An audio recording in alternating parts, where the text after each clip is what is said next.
Good afternoon, everyone. Welcome. My name is Marilyn Shannon, and this is the Breaking Free Show. And I welcome you with open arms. Thank you so much for being here today. It's really lovely to have you.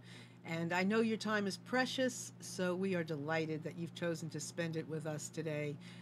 We have a wonderful guest on. I was just saying, we had the show before the show. You should have been there.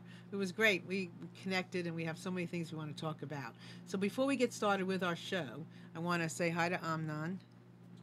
Hello, how are you? I'm good. How are you? I'm just fine. You are. You're raring to go, It's aren't you? nice outside. He is raring It to is. go. Yep. You are, aren't you? Full of good energy today, Yeah, Amnon. absolutely. Amnon is full of good energy, so things are good, right? Things are good. Good. Knock on wood. Knock on wood, man. Hey, yeah.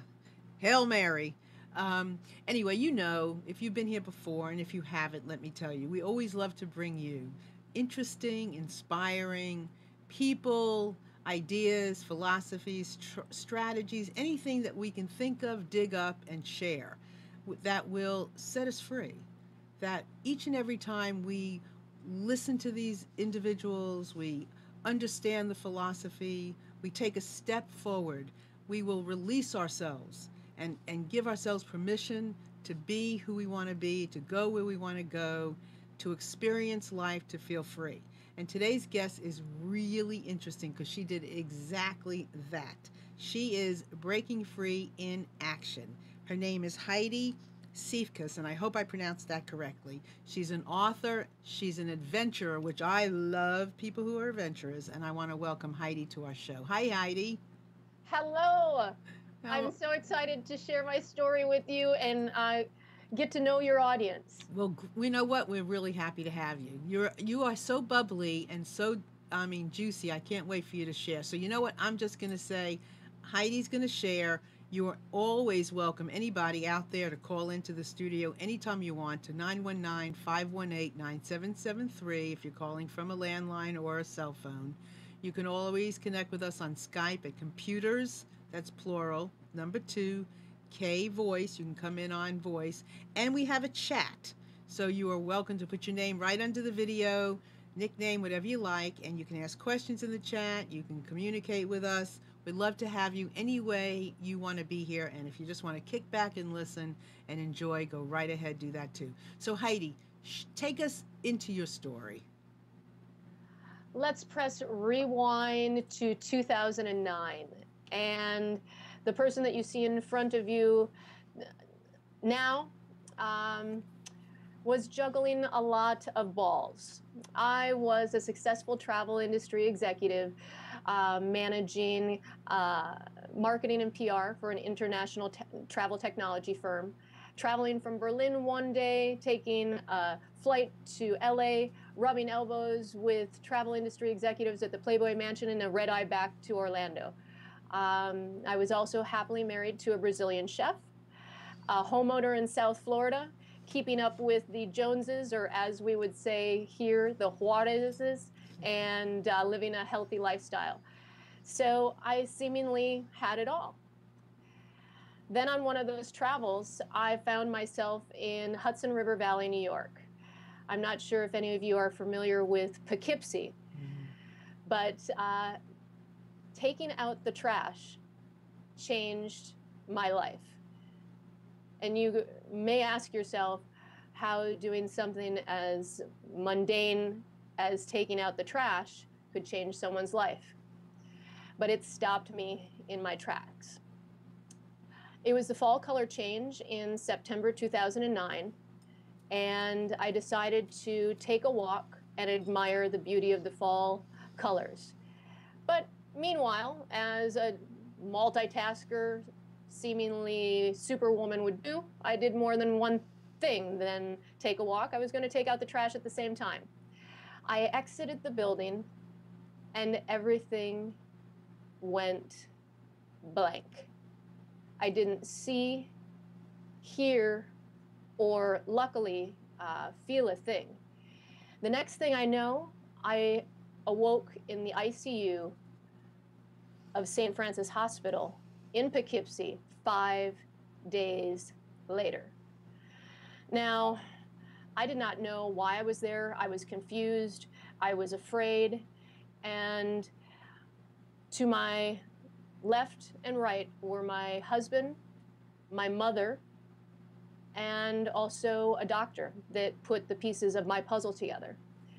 Apparently, a 1,000-pound tree limb from a healthy tree on a normal fall day had clobbered me, stopping me in my tracks. And it broke my C7 vertebra and left me unconscious. I don't even want to interrupt you. I just want you to keep going. And Is it still like, emotional for you, Heidi? it is still emotional because not only did that tree limb affect me physically, it was the catalyst for a complete life change. And as I don't know if it's an adage or it's a common saying that bad things typically happen in threes, that tree limb had a ripple effect of other loss. So I am so fortunate to be here speaking to you, healthy. I have recovered physically, but it was a long, painful road. It took about 9 months to physically recover, during which I had a lot of time to reflect on my life path and discover things about that seemingly perfect life that I had that needed to be changed. You know, I just had a thought about something. You know, I saw something in you just when you were telling your story, and I said I don't want to interrupt. I just want you to keep going. And I saw you, you know, and maybe I was making that up. You can tell me. But I saw you in as you were telling your story in that little slit of a window, like have chills again by the experience. And I know that when something, and I'm, when something really touches you, no matter how many times you relive it, you hear it, you taste it, whatever it is, you get chills again when it's so close to you. And I think that that's something that you just shared. I mean, did you have that experience? Is it still, whenever you go back there, do you still like connect with it as if it was just again? I've found that through sharing my story, whether it's in this format or writing my book or even doing the audio versions, that I relive the experience on another level. Yeah. The emotions are still very fresh and vivid, but not all of it is now pain. Some of it is exactly the opposite, that it was such a blessing in disguise, what happened to me.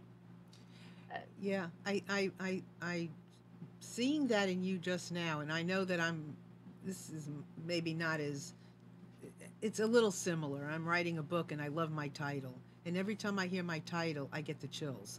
And I think that when everyone out there, when you are doing something that you are passionate about or whatever the experience is that you remember, you relive, there is a reconnection with it when it's a kind of meant to be kind of thing and it's so a part of you. And you just saw that in Heidi. And I really want to thank you for being so authentic.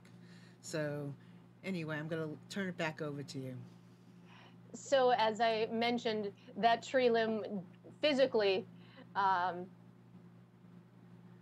stopped me in my tracks and stopped everything that I was doing, but it allowed me to analyze and reflect on that life path. And it was the spark to many other changes. That high-powered travel industry job of mine was such a tremendous part of my identity. It was my professional identity. And with such a lengthy recovery ahead of me, I was forced to resign from that position. So not only was I limited to a brace, unable to return to South Florida while I was recovering from my broken neck and other injuries, then I lost that portion of myself as well as put into financial peril. And as I said, things happen in three. So physically hurt, financially and professionally hurt. And the final, most intense blow of it all is that during this time I discovered that my marriage was in turmoil. My husband, the successful Brazilian chef, had been living a double life for over a year. So when I tell people the title of my book, When All Balls Drop, my when all balls drop moment was in September of 2009 in Poughkeepsie, New York. My health, my marriage, and my career all fell almost simultaneously. And I share my story because I feel that many people go through a moment like this, that they feel that what else can go wrong? What else can I go through? And my story is a story of triumph, of life change, and what is called in medical terms post-traumatic growth. So many people are familiar with post-traumatic stress. There's also a flip side or the upside to any loss or trauma, whether that's career loss, a traumatic injury, or a relationship, and that is growth. The opportunity to use it as a springboard. And that's what I'm here to share, that there is an opportunity every day in every hurdle or challenge to start a life 2.0. Wonderful. So Kay Head, so you're in the hospital and you have a brace, and I'm sure, I mean, painful and scared, and 9 months is a long time. So what did you do? What was the first thing you did? Actually, I was in denial for about a month long period where I didn't really understand the severity of my situation. And there were times that I kind of reverted back to being Superwoman, thinking that, oh, I'll just let people know that I'll be back in 2 weeks, or I'll be back in 4 weeks. I'll still be able to go and speak at this expo, or I'll be able to do this. I'll be able to go to my best friend's wedding and be the singer at that wedding in Arizona. But little by little, I left that denial behind because I realized that this wasn't a broken arm and a cast, and that in 6 weeks I would be able to exercise again, shower again. This was something that was going to be a very lengthy process. And Heidi, did you even, I mean, the first thing that goes through my mind is when this occurs, did go, I mean, going through your mind, was there like, oh my God, I mean, I could have died. What am I meant to be doing? Did that happen like quickly? Because I can't, sitting on this side of hearing your story, I'm thinking to myself, first of all, what does 1,000-pound tree look like? How big is it? And I mean, are you thinking, oh my God, I could have been dead, smushed, mushed into the ground, and I'm alive, so something is, I mean, I am here for something big. I would hear it in the hospital from my doctors, from my family members, my husband, but I didn't realize how lucky I was until I saw with my very eyes the size of that immense tree limb. 1,000-pound tree limb is hard to fathom when you hear it, because of course I don't remember anything of the event. So I laid my eyes on that tree limb.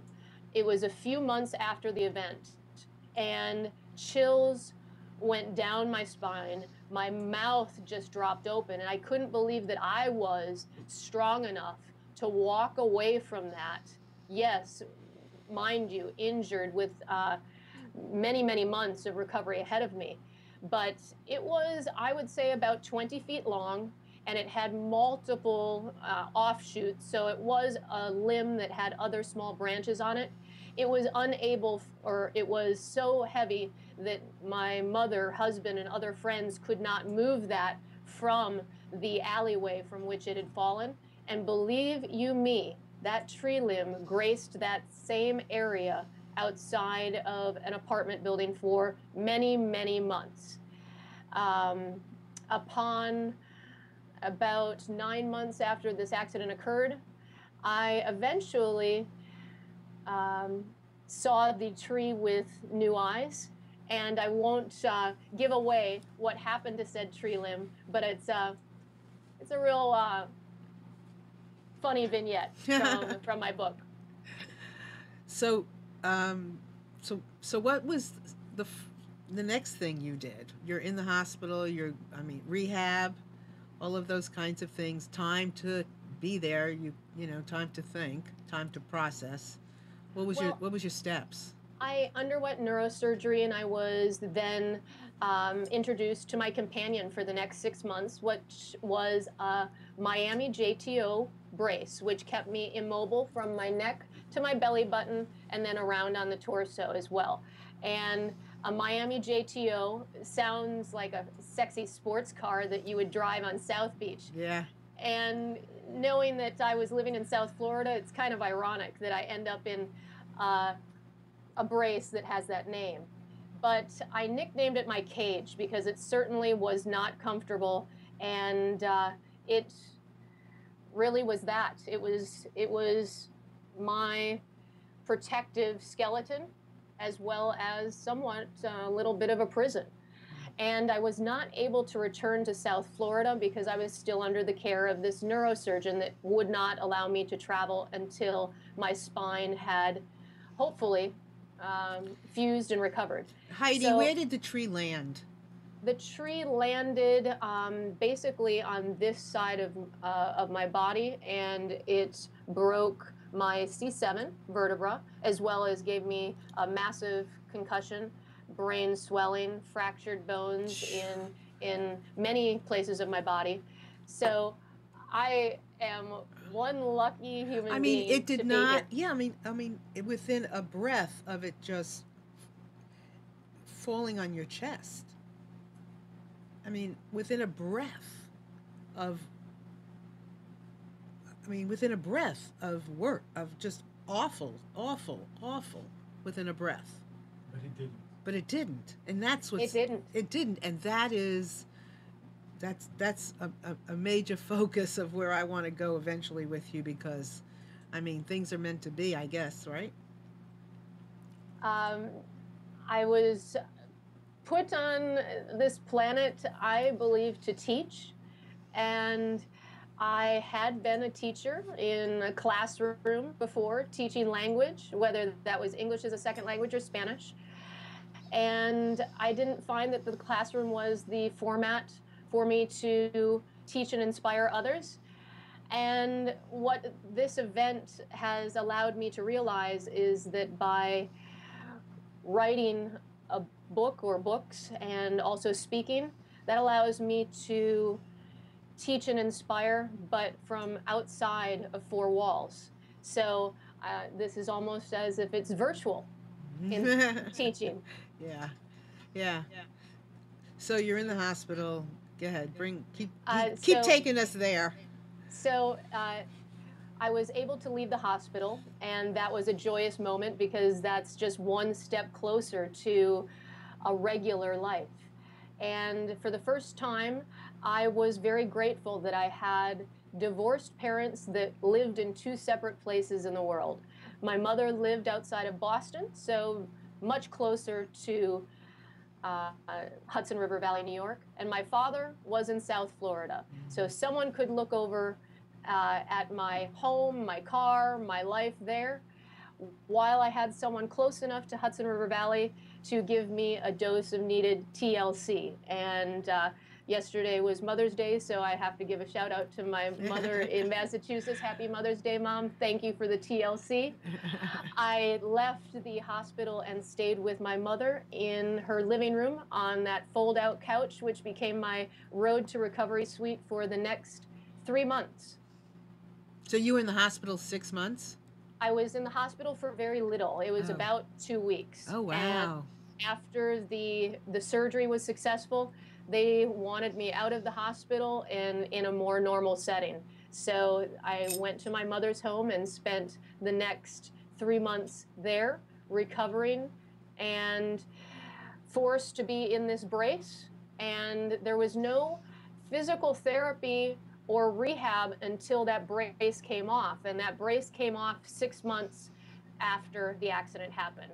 And the the irony of it all is that the accident happened around the fall. So when the fall leaves were falling, the autumn was turning into winter. And then I was in this cage or protective shell during the winter months. And finally, upon spring, around March of the following year, is when I gradually started to wean myself out of the brace, very much like a butterfly. You know, go ahead. You know, I don't, usually I always have stuff to say, and I really don't have that much to say because I just want to keep hearing how you continued and how you progressed because I think there's so much, you know, so often we are faced with so many life lessons that sometimes we think we can handle, sometimes that we think we can't. And everything about this is a step by step meant to be. It's so in alignment with each piece is so in alignment with something else.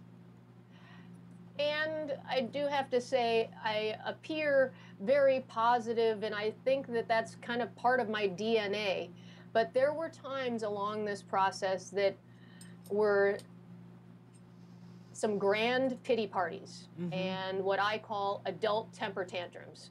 I was very frustrated along this process with the healthcare system in the United States. I needed to be my own advocate, and I wasn't really in the best position to be my own advocate. But I had no other choice than to take my healthcare into my own hands. Also, the emotional things that were going on with the other loss made me, I think, get as close to insanity's ledge as I've ever been before. Many people have gone through relationship breakups or divorce or facing infidelity. But at the same time, I was also not physically well and also facing what would become of myself professionally. And so all of those compacting factors, I was at the bottom of my barrel. Everything that I had held dear, I'd lost. And I thought to myself, how can I get my life back? And what I found through this time that I had to reflect, and a lot of this time reflecting, I started out walking because I was still able to walk. I just could not move my torso or my neck. But being in isolation, in a place that's not my home, living out of a suitcase, I needed to have these walks to somewhat change my physical location in order to shift my perspective. And I decided that I needed to prioritize. I couldn't do it all at the same time. I needed to take care of one thing, and I prioritized. You got to take care of your health. You're going to forget about what's going on with your marriage and what's going on with your career so that you can focus on the first and foremost, which is you have a broken neck. You have bigger fish to fry than anything else.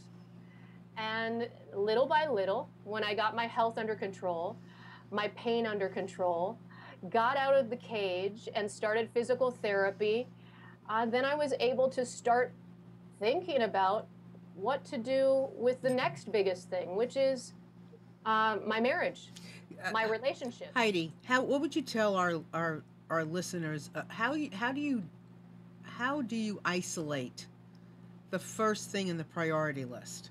Because, you know, for you it was a health related thing. Sometimes the lines are blurrier. How would you suggest somebody find that first thing, because certain things can be overwhelming, and so how do you isolate that first thing?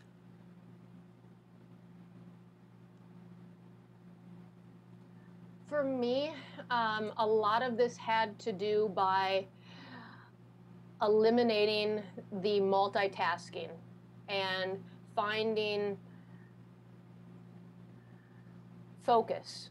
And I think a lot of people can connect with they feel frazzled a lot in this day and age where we're connected to our Facebook accounts and our mobile phones almost 24/7, that we sleep with them.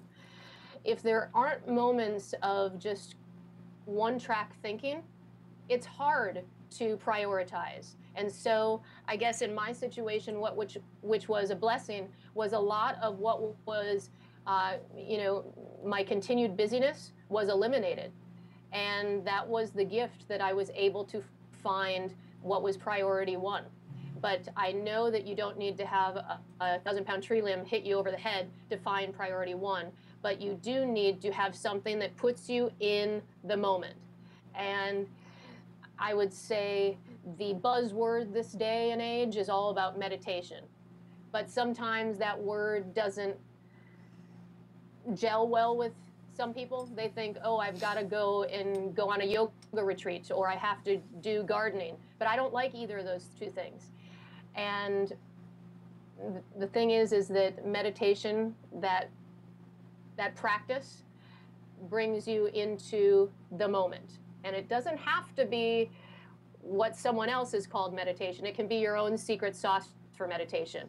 And that's the reason why I travel. And that's why I choose adventure to be a part of my life, because I get a little bit of that dose of perspective, as well as the goal of any meditation practice, putting you in the moment. So so let me just say, so I think part of what I'm hearing is find that one thing that you can do that puts you in that moment. That may not be the priority of the priority list, but it's what gets you. It's the bridge to the priority list. It's the bridge to the first thing you want to start to accomplish, take on, whatever it is. So it could be meditation, could be exercise, it could be just sitting listening to music. It's listening, which is a big thing for me. It taking a walk, whatever that is for you, start with that. Is that what you're... I think that's spot on. Okay. Perfect. So if it is listening, that you're listening and that's all that you're doing. And then that priority list will start to pop for you. Absolutely. Yeah. In fact, during this process, I learned a lesson and I didn't want to forget it, because many of us learn lessons and then we revert to bad habits, old habits. And through this process, I said, you know what? I need to come up with some type of holiday or something to remind myself, and then share it with others of this lesson. So I reached out to these travel industry friends of mine, peers, family members, people on social media, and I said, hey, I need to start something so that I can share this wisdom with others. And a lot of people came up with a holiday name of like Rebirth Day, Renaissance Day, a Rebirth Day, and I said, no, that's not quite it. It's not quite a rebirth, because it needs to be something that everyone can connect with. And a travel industry friend, peer of mine, who I still haven't met in person, but we have spoken on the phone, and he's given an acknowledgement in my book. Chris, he came up with Look Up Day. And so Look Up Day I started in 2010. It's celebrated every 27th of the month. And it is to remind us all to do two things, because look up is a double entendre. From my story, if I would have been looking up, or more in the moment, being mindful, aware of my surroundings, the beauty of the fall colors, as well as the hazard of a 1,000-pound tree limb, I might have averted that catastrophe. But the other part of Look Up Day is to spin each situation positively. Because regardless of what situation you are in and how bad it looks, there is some learning, some wisdom there. Because wounds, hurdles, hiccups, they all do end up making us very interesting and wise characters. So out of my experience, I created this holiday because I thought, a yearly celebration, that would just be a lot of time, 364 days of the year to revert to bad habits. So I said monthly, that's at least a good check-in with, what I'm doing, my path. Then after doing the monthly thing, I said, you know what? This is a life tool that I should have in the back of my pocket and share it with others so that they have it at any point in time. Whether it's an annoying TSA line at the airport and you're just in a rush to get on the plane, you're probably going to lose the plane, and you take out this mantra from your back pocket and you say, hey, you know what? Heidi or Marilyn, look up. I mean, be in the moment. Mm-hmm. It's great. Appreciate where you are right now, what you're feeling, as well as positively spin it in some sort of fashion. Whether that is, things that are going on with your health, your career, or a relationship. Yeah, it's very cool. I love that. I mean, it's easy to remember, and it gives you a little chuckle, which is always a good thing. So how do you so talk to us some about these adventures that you're on and being an adventurer, and how you connect the look up to the adventure, and what's the connection? Well, the connection is perspective, and that's what the mantra allows you to do, is to shift your perspective in just a moment. And that's really a tool that we all have with us at all moments. Every day of every week, we have the ability to shift our perspective, our situation, our life, our paths. Sometimes we lose focus and we get too busy, or we are juggling too many balls that we realize that we have that in our power. And so in creation of that holiday and that mantra, I said, okay, so that's kind of like my daily dose of perspective is this mantra, look up, and I can use it at any place that I am, at any time. But what also shifts perspective? Well, exercise, other meditation forms, and I guess I choose and I share with others that adventure is my meditation, and I think it really can be for just about anyone. And by adventure, I don't mean that you have to jump out of a plane or scuba dive the Great Barrier Reef. Adventure can be something that's physical. It can be for adrenaline junkies, or it could be something that's a combination of emotional, mental, and physical, like trying a new sport, like stand-up paddleboarding, maybe writing a book, or even turning your hobby into a profession. It's something that gets you in the moment, that it's all encompassing, so that you cannot be thinking about all of the other things that are on that to-do list. So the reason why adventure is a part of my life and I share that with others is because I think by having those frequent doses of perspective that you choose is essential to check in with yourself and your life path. And as far as the adventures that I have most recently been taking, just 2 days ago I returned from Cuba, and I've been traveling to Cuba for the last several years.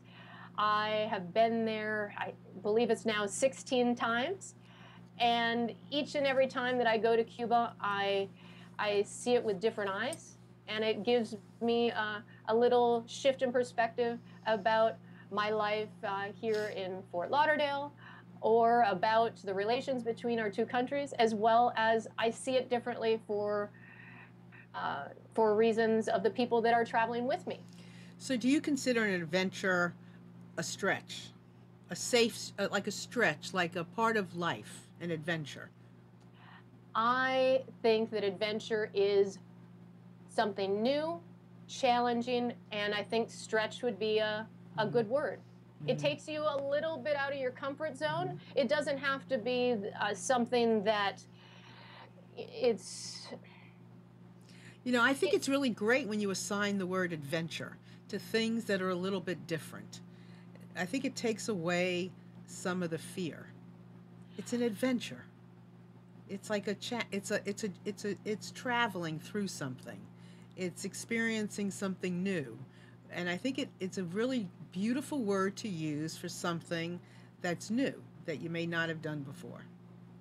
It's doing it in spite of the fear. Yeah, There's in a spite of little the thing. apprehension there, Hmm. but you do it in spite of that. Yeah, it's not the And fear that controls you.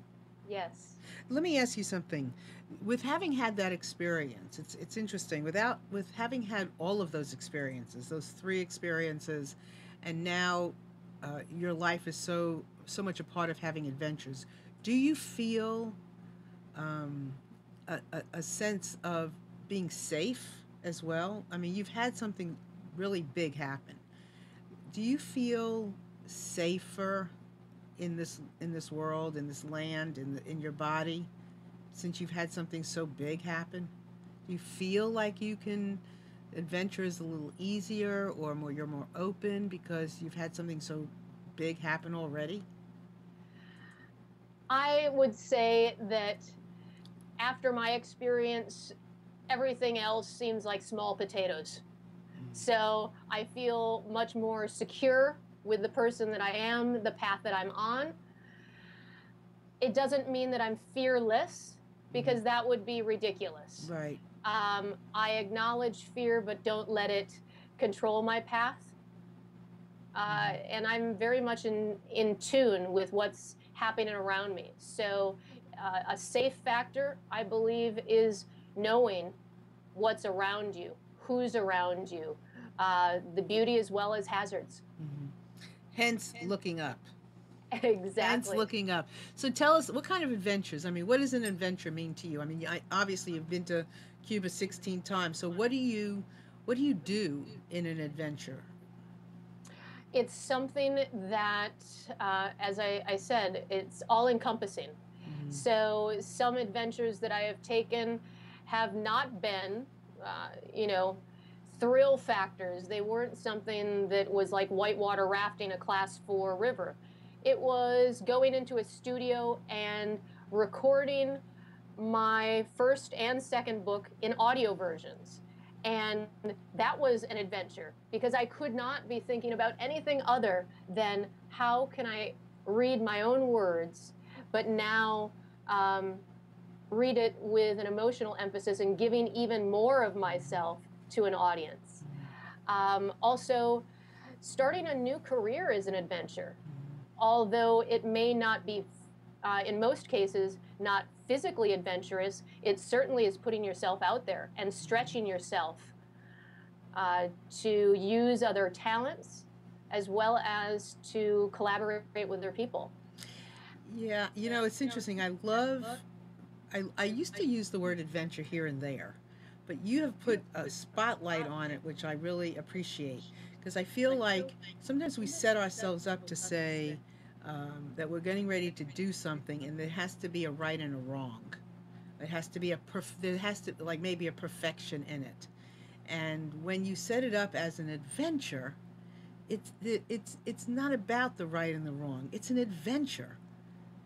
I don't know how to other than explain it that way, but it's an adventure. It's not about it's whatever you see, whatever you get, whatever you find, whatever you experience. It isn't about right and wrong. It's an And adventure. life is an Yeah, adventure. and life Life is an is. adventure.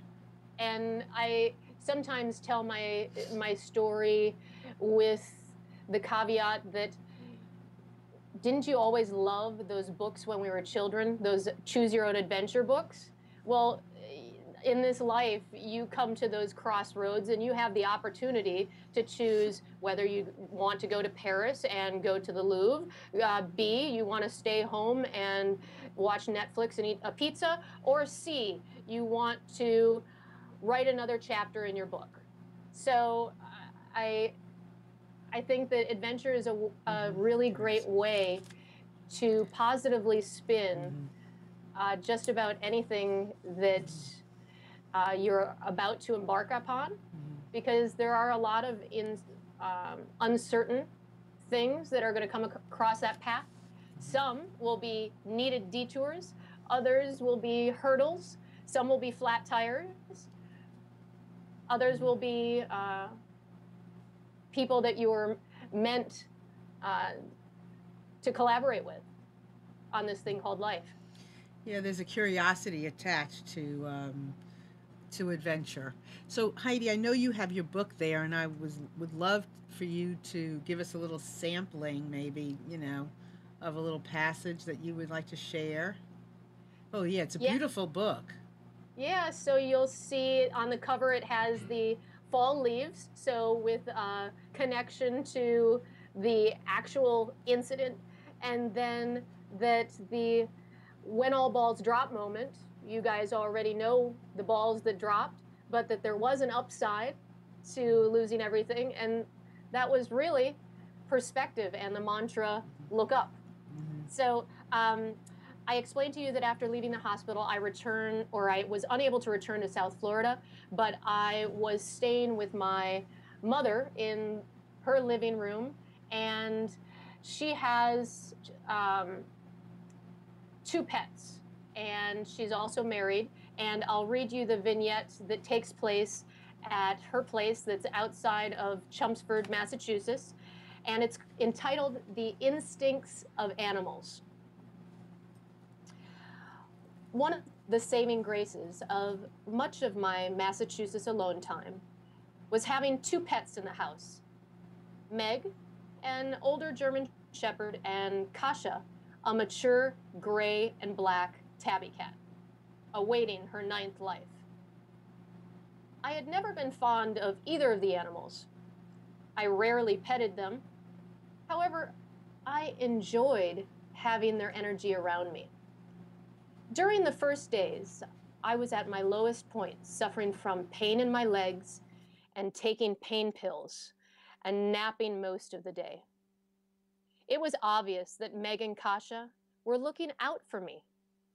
Each morning, I received wake-up therapy from Meg, who strolled by my bed and licked me before continuing to her dog dish in the kitchen and snagging any leftovers from the cat's dish too.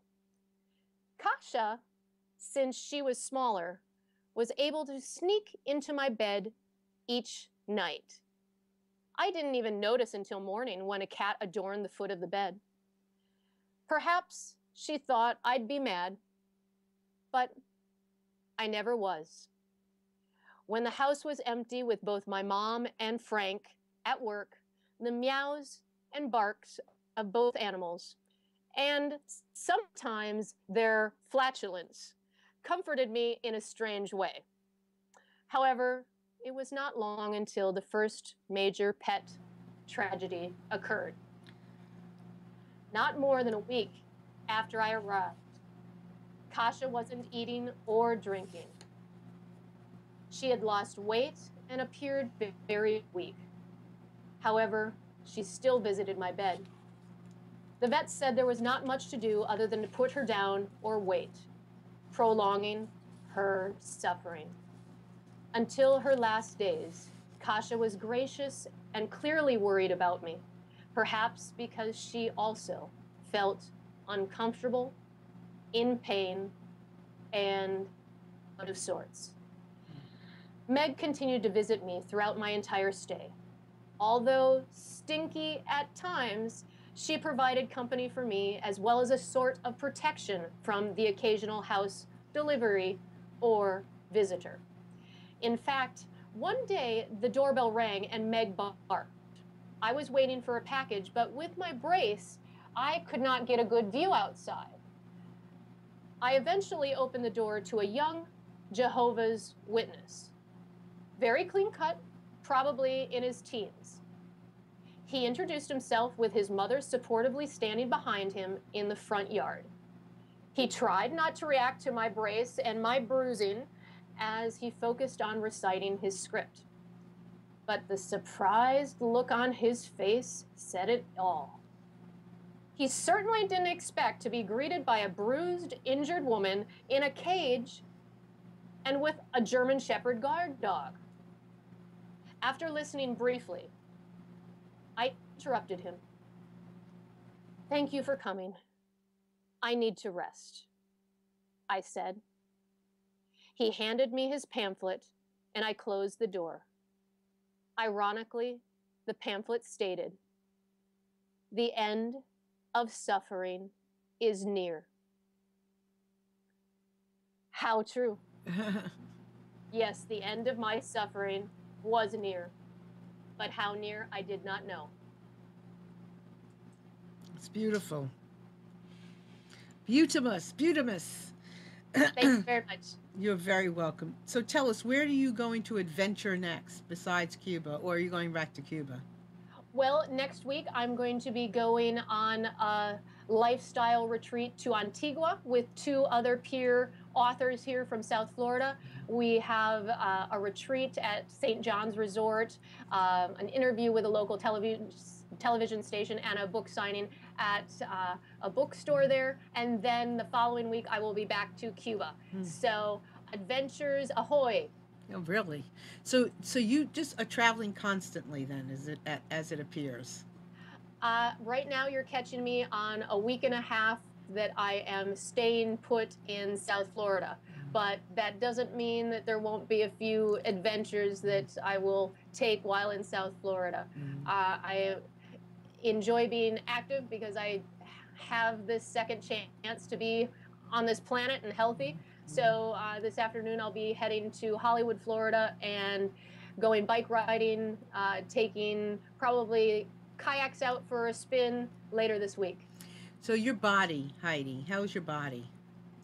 My body, my neck has full mobility, which is most people's first question because my C7 vertebra was encapsulated in something like cheesecloth, and then it was allowed to naturally fuse the bones there. But as a secondary precaution, I do have steel around there. And luckily, my surgeon was excellent. I can't say the same about his bedside manner, but you know, at least he did the job very well. And the rest, I had to have a team of healthcare professionals help me with the PT, the pain, as well as getting my wits about me. You know, I know you said this early on in one way, shape, or form. We don't always need to have these extreme experiences to release us and have us see the light of day. But sometimes we do, and sometimes other people do, so we can see our light of day. So I hope that you are listening to this, and if you've had some kind of knock on the head, some kind of, down to your knees kind of experience, that you're taking this and you're saying, you know what, enough of my being on my knees. It's time for me to take my next adventure, because you're still here. If you have not had one, you don't have to have one. Just listen to hers. That's enough. Just know by listening to hers that, life is meant for bigness. It's meant for adventures. It's meant for bigness. It's meant for us to teach each other, learn from each other, share, experience, explore, all of those things. And, one of the things we do here is we bring you these stories so that you will take a look and go, maybe one more story down the road, or maybe today's story, you'll say, you know what, I'm ready.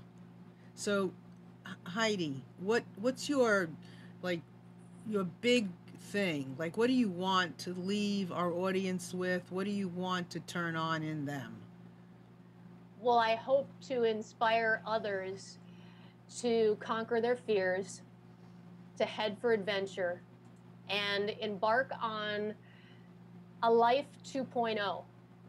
And I talk about this life 2.0 because our cell phones, our laptops, they all have these software updates for us.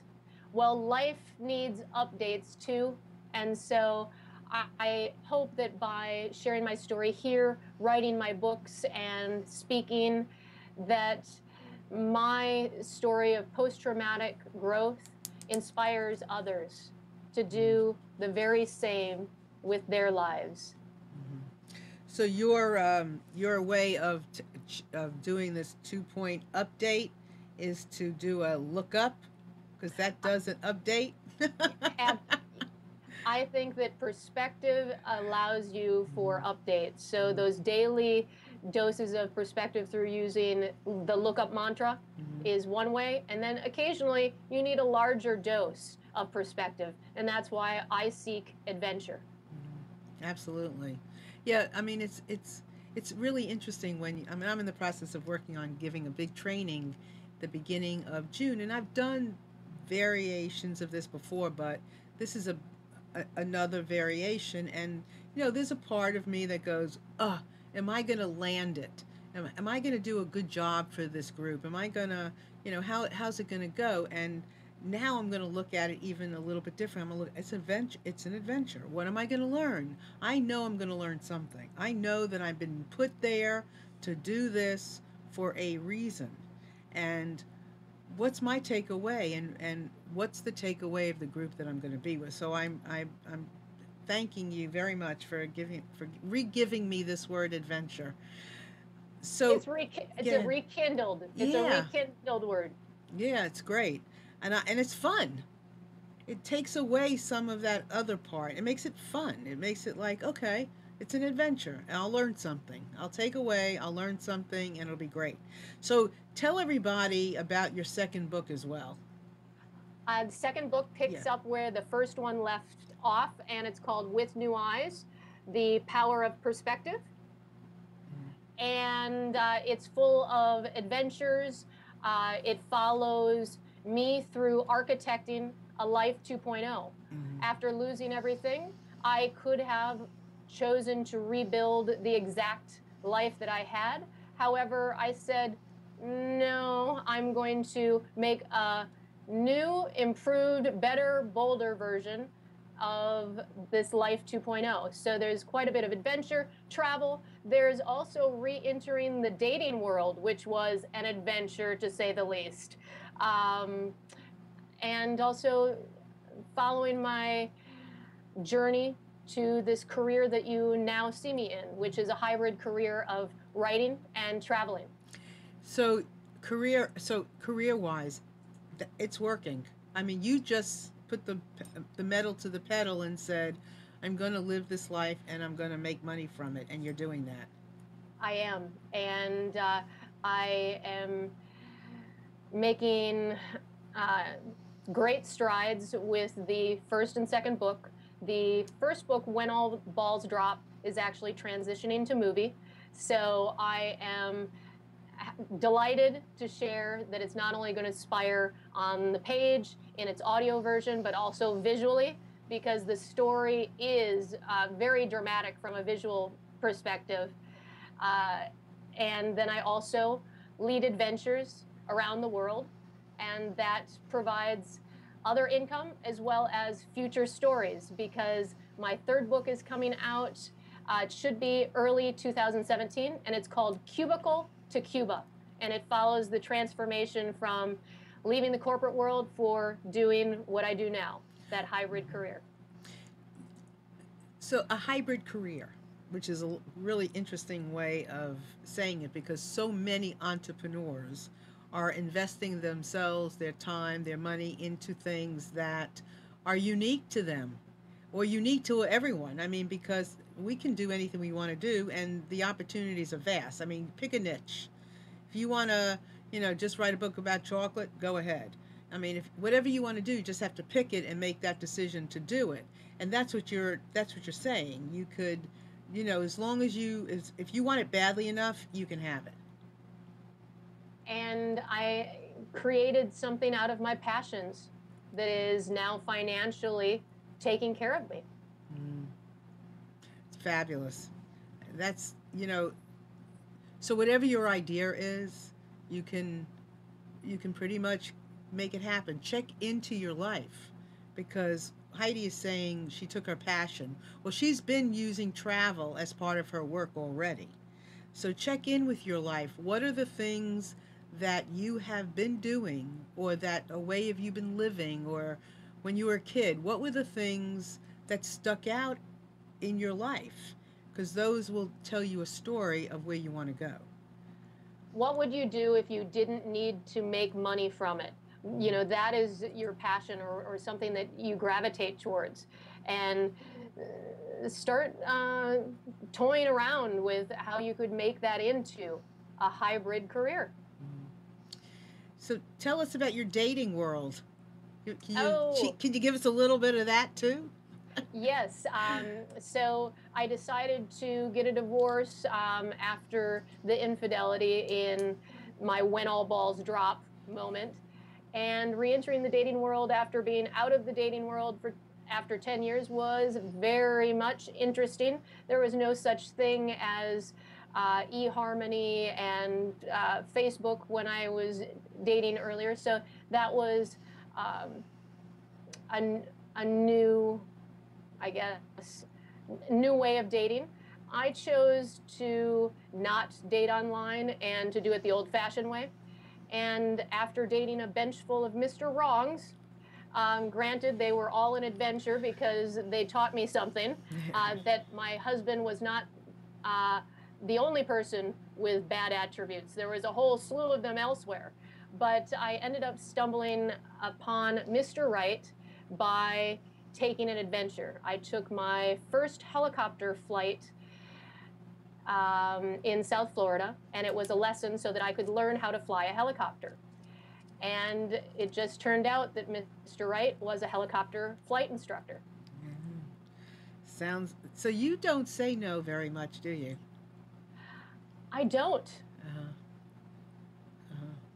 And That's sometimes, even if the first experience with an activity or a place or a person wasn't quite 100%, I try it again because sometimes people, things, or places are an acquired taste. that's very important not to give up the first time go round. A lot of times you do have to look at it. I love that. A lot of times you have to look at it again and say, okay, let me give it another try and see because, the first time may not be the greatest um, lesson in that. You need another one. And, you have to tweak it maybe, but second time it can work. So, Heidi, tell us where we find your book. You can find both When All Balls Drop and With New Eyes on Amazon, Barnes and Noble, as well as iTunes and Audible. Mhm. You can also find all of my adventures, books, stories, social media accounts on my website, which is my name, HeidiSiefkas.com. Perfect. And Amnon said you have a really beautiful smile. Thank you so much. So he's sitting here and he's enjoying it as well. I, So I, want, I good. want to I want to add something that you may take something. I don't mind you using it. Um, grew up in Israel and in the situation there back in the 70s, I had a bad experience, and from that I adopted an old song title that said, "Only the ones that were close to die wake up to live life like that." Very And true. it's this. I see the same thing in you. Well, thank you. It's fabulous. Yeah. I many years ago I was driving on the highway and I was needing to get somewhere and I was driving. There was traffic, so it's not like you can go from one lane to another very easily. And right in front of me was a big, huge piece of metal, and I mean huge. And I didn't think about what I was going to do. I just swerved to the right, and thank God there wasn't another car there. And I took that as an omen. Like Marilyn, your time is not up yet, and you have responsibilities and you have some things to accomplish, as we all do. And so I appreciate and thank you, Heidi, for hearing the message and the call and doing something that's fun. It doesn't, I mean, we've made life in some regards way too complicated and not enough play. If it's not fun, people aren't going to do it. Exactly. Exactly. We got to have fun through our life. I mean, personally and sharing fun, it's really important. So I appreciate that. So we have like one little minute to go. What would you like to close with? I'd like to remind people of the tool that they have in their back pocket, which is look up. And so I typically end my blog posts, my books, and even interviews with here's to looking up. So we'll click to that. Cheers, everybody. Heidi, thank you so much. You're delightful. Thank you, and we appreciate it. And everybody out there, Thanks for joining us on this adventure today.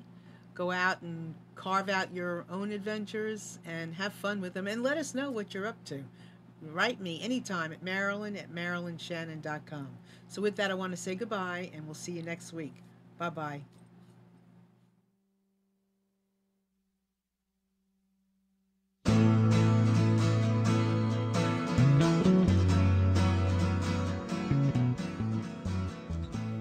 You are tuned to the Nissan Communications Network. Our weekly lineup of call-in programs includes Computers 2K Now with Amnon Nissan, My Life, My Will with Gisela DiCarlo, The Tanya Love Show, Health Then with Debbie Bruck, Breaking Free with Marilyn Shannon, Triangle Be Well with Howard Jacobson, Lunch and Learn with Rabbi Yisrael Cutler, Lessons of Vietnam with NCVVI members, Parent Dome with Ryan Miller, Current Affairs with Amnon Nissan. And if you tuned in too late, you can always watch each program in its entirety or download an MP3 audio file of it in the archives section on nissancommunications.com. Don't forget to subscribe to our YouTube channel, follow us on Twitter, and like us on Facebook. Sponsored by Atomos.com, makers of quality video recorders and converters, CarolinaApparel.com, and DeltaForce.net.